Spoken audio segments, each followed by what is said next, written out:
প্রিয় শিক্ষার্থীরা, তোমরা কেমন আছো? আশা করি আল্লাহর রহমতে সকলেই ভালো আছো। তোমরা অবগত আছো যে নবম দশম শ্রেণীর একটি হিসাব বিজ্ঞান কোর্স চলমান। আজকে আমরা আলোচনা করব তোমাদের নবম দশম শ্রেণীর পাঠ্য বইয়ের ৪৫ নম্বর পৃষ্ঠার চতুর্থ অধ্যায় মুনাফা ও মূলধন জাতীয় লেনদেনের মুনাফা ও মূলধন জাতীয় লেনদেনের ২ নং সৃজনশীল। তোমরা জানো যে এই অঙ্কটি খুব ইম্পর্টেন্ট, তাই আমরা এই ক্লাসে এই অঙ্কটি নিয়ে আলোচনা করব। ক নম্বরে আছে আমার বিলম্বিত মুনাফা জাতীয় ব্যয়ের পরিমাণ নির্ণয়। বিলম্বিত মুনাফা জাতীয় ব্যয় কোন কোনগুলো? বিলম্বিত মুনাফা জাতীয় ব্যয়, স্থানান্তর ব্যয় বিলম্বিত মুনাফা জাতীয় ব্যয়ের মধ্যে অন্তর্ভুক্ত হবে। স্থানান্তর ব্যয় বিলম্বিত মুনাফা ব্যয়ের মধ্যে অন্তর্ভুক্ত হবে। তারপর পণ্যের গবেষণা ব্যয় আর বিলম্বিত বিজ্ঞাপন থাকলে এগুলো বিলম্বিত মুনাফা জাতীয় ব্যয়ের মধ্যে হয়। তাই ক নম্বরে আমার বলছিল বিলম্বিত মুনাফা জাতীয় ব্যয়। তো এই যে আসলে দেখো, ধানমন্ডি হতে মতিঝিলে ব্যবসা স্থানান্তর, আমি বলছি এক স্থান থেকে অন্য স্থানে ব্যবসা নিলে ওটা বিলম্বিত মুনাফা জাতীয় ব্যয়ের মধ্যে পড়ে। তাহলে লিখতে পারি আমরা এপ্রিল ১ ধানমন্ডি হতে মতিঝিলে ব্যবসা স্থানান্তর। ধানমন্ডি হতে মতিঝিলে ব্যবসা স্থানান্তর আসলে ২৫,০০০ টাকা। ২৫,০০০ টাকা। ১৫ তারিখ আছে নতুন পণ্যের গবেষণা ব্যয়। নতুন পণ্যের গবেষণা ব্যয় ১৮,০০০ টাকা। ধানমন্ডি হতে মতিঝিলে ব্যবসা স্থানান্তর আর ২ নম্বর আছে নতুন পণ্যের গবেষণা ব্যয়। এটা যোগ করা হয় ৪৩,০০০ টাকা। সমাপ্ত জোর এই সমাপ্ত জোর। এই হলো আমার ক নাম্বার পাঠ্য বইয়ের পৃষ্ঠা নং ৪৫-এর ২ নং সৃজনশীলের ক নাম্বার।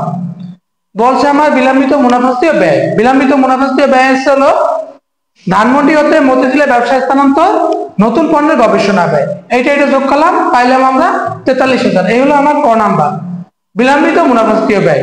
তা আমরা জানি বিলম্বিত মুনাফা জাতীয় ব্যয়ের মধ্যে হলো ব্যবসা স্থানান্তর ব্যয়, এক স্থান থেকে অন্য স্থানে নিলে, নতুন পণ্যের কোনো গবেষণা ব্যয়, আর হলো বিলম্বিত বিজ্ঞাপন থাকলে। বিজ্ঞাপন যেমন ৫ বছর, ১০ বছর, ৬ বছর, ২ বছরের জন্য দেয়। আমরা যেটার অগ্রিম রাখি, বিলম্বিত বলতে অগ্রিম যেটা থাকে ৫ বছরের দেওয়া থাকবে, ব্র্যাকেটে তো লেখা থাকে ৪ বছরে বিলম্বিত, অথবা ৩/২ ভাগ বিলম্বিত, অথবা ৩/১ অংশ বিলম্বিত, যেটা বলবে আর কি বিলম্বিত ওইটা হইবে।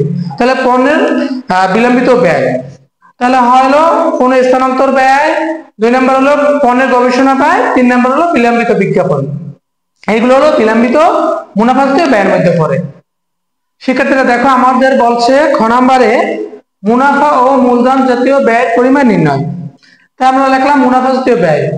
আমরা জানি মুনাফা জাতীয় ব্যয় যে ব্যয়গুলা প্রতিষ্ঠানে একই বছর বারবার হয়, ওই ব্যয়গুলোকে মুনাফা জাতীয় ব্যয় বলে।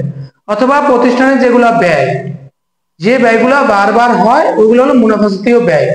অথবা মুনাফা অর্জনের জন্য যে ব্যয়গুলো হয়, মুনাফা অর্জনের জন্য ব্যয়গুলো হয় হলো কোনগুলো?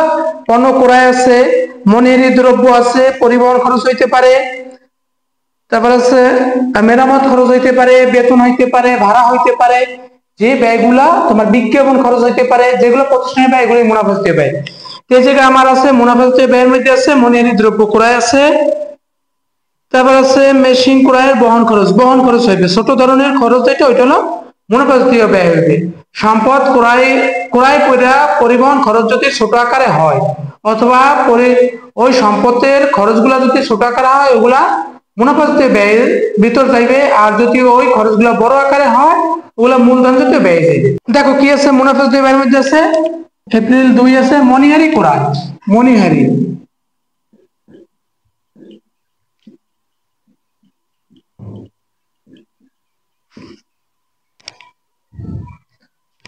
করে আছে ৩,০০০ টাকা। মনিহারি করে ৩,০০০ টাকা। মনিহারি আমরা জানি প্রতিষ্ঠানে যেগুলা ব্যবহারের জন্য ক্রয় করা হয়, কিন্তু বিক্রি করব না, আমরা প্রতিষ্ঠানে ব্যবহার করব শুধু। হইতে পারে বাকি লেখার জন্য একটা খাতা হইতে পারে, একটা কলম হইতে পারে লেখার জন্য, একটা স্কেলের প্রয়োজন হইতে পারে, একটা ক্যালকুলেটর হইতে পারে, যেইগুলা আমরা ব্যবহার করব প্রতিষ্ঠানের সুবিধার জন্য ব্যবহার করব, কিন্তু আমি বিক্রি করবো না। ছোট আকারে খরচগুলো, যেগুলো ছোট ছোট আকারে খরচ, যেমন একটা কলম কম দামে, একটা খাতা কম দামে হইতে পারে, তারপর একটা পেন্সিল হইতে পারে, একটা রাবার হইতে পারে, একটা ক্যালকুলেটর হইতে পারে। ওগুলো ছোট আকারের যে খরচগুলো আমরা নিজেরা খরচ করব কিন্তু বিক্রি করব না, ওইগুলো বলে মনিহারি। তাই মনিহারি করায় 3000 টাকা।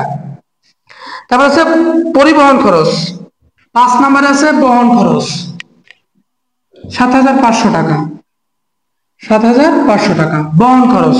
10 নম্বর আছে মেরামত খরচ,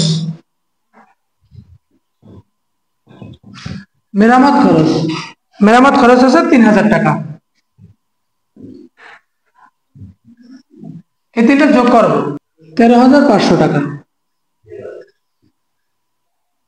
সমস্ত জোর দিয়ে দাও। মুনাফা জাতীয় ব্যয়ের মধ্যে আছে কি, মনিহারি ক্রয়, বহন খরচ, এটা আছে মেরামত খরচ। এই তিনটে হলো মুনাফা জাতীয় ব্যয়। আরেকটা বলছিল মূলধন জাতীয় ব্যয়। মূলধন জাতীয় ব্যয় আমরা জানি স্থায়ী সম্পদ ব্যয়ের জন্য যে খরচগুলো হয় ওগুলো বলে মূলধন জাতীয় ব্যয়। স্থায়ী সম্পদ, যে সম্পদগুলা ধরা যাইবে, ছোঁয়া যাইবে এবং অনেক দিন পর্যন্ত আমার কাছে থাকবে, ওইগুলো হলো স্থায়ী সম্পদ। স্থায়ী সম্পদ হইতে পারে কম্পিউটার, হইতে পারে যন্ত্রপাতি, হইতে পারে তারপর চেয়ার টেবিল মানে আসবাবপত্র হইতে পারে, যেগুলা দালান কোঠা হইতে পারে, ভূমি হইতে পারে, ভ্যান গাড়ি হইতে পারে, ট্রাক হইতে পারে। যে সম্পদগুলো আমার দ্বারা দীর্ঘদিন স্থায়ী থাকবে ওইগুলো বলে স্থায়ী সম্পদ। আর ওই স্থায়ী সম্পদ ব্যয়ের জন্য যে ব্যয়গুলো হয় ওইগুলো বলে মূলধন জাতীয় ব্যয়। দেখো মূলধন জাতীয় ব্যয়, মূলধন জাতীয় ব্যয়, মূলধন জাতীয় ব্যয়ের মধ্যে আছে মেশিন ক্রয়। একটা মেশিন আমার দ্বারা অনেকদিন পর্যন্ত স্থায়ী থাকবে। আমি কি বলছি, যে খরচগুলো স্থায়ী সম্পদের জন্য হয় ওগুলো মূলধন জাতীয় ব্যয় বলে। তাহলে মেশিন ক্রয়, মেশিন ক্রয় আছে 1,60,000 টাকা। মেশিনের সংস্থাপন ব্যয়, মেশিনের সংস্থাপন ব্যয় আছে 15,000 টাকা। মেশিনের সংস্থাপন ব্যয় আছে 15,000 টাকা। 12 তারিখ আছে অফিসের গাড়ির জন্য নতুন ব্যাটারি ও টায়ার ক্রয়। তাহলে লিখতে পারি আমরা ব্যাটারি ও টায়ার ক্রয়, ব্যাটারি ও টায়ার ক্রয় আছে 40,000 টাকা। এই তিনটা হলো স্থায়ী সম্পদ। মূলধন জাতীয় ব্যয়ের মধ্যে আছে স্থায়ী সম্পদ ক্রয়ের জন্য যে ব্যয়গুলো হয় ওগুলা বলে মূলধন জাতীয় ব্যয়। এগুলো সব যোগ করো হলো 2,15,000 টাকা। লেখো 2,15,000 টাকা। সমাপ্ত জের দিয়ে দাও। এই হলো আমার মূলধন জাতীয়, এই হলো আমার মূলধন জাতীয় ব্যয়। খ নম্বরে বলছে আমার মুনাফা জাতীয় ব্যয় ও মূলধন জাতীয় ব্যয়। তাহলে আমরা জানি মুনাফা জাতীয় ব্যয় বলতে বুঝি আমরা যে ব্যয়গুলো প্রতিষ্ঠানের একই বছর যে ব্যয়গুলো বারবার হয় ওগুলোর মূলধন জাতীয় মুনাফা জাতীয় ব্যয় বলে।